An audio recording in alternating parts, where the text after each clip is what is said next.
extra neue Koffer. Fertig. Es geht so, es ist nicht so fest. Und wenn sie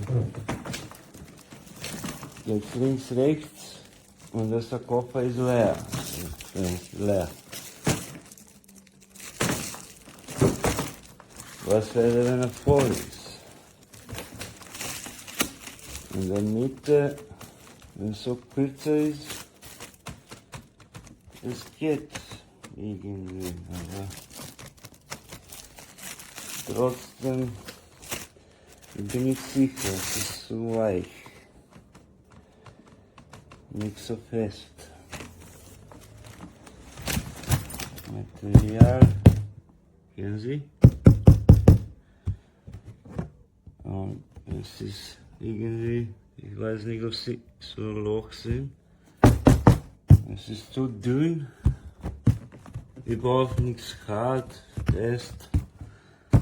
Also es ist nicht so wie normal, wenn Sie... Und das ist 60 € Koffer, es ist nicht so billig.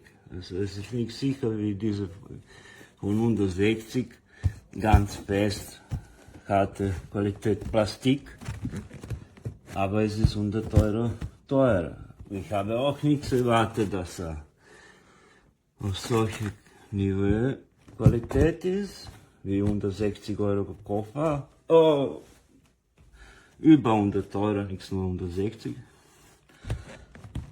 Aber ich erwarte in heutiger Zeit mit der tausender Fabrik Unternehmer, das ein bisschen besser ist. Ich muss sehen, nach dem meine erste Reise nach 3-4 Wochen, wenn ich zurückkomme. Sonst alles funktioniert. Der Reißverschluss ist perfekt. Alles ohne Problem. Drinnen noch. Ich möchte jetzt nichts aufmachen.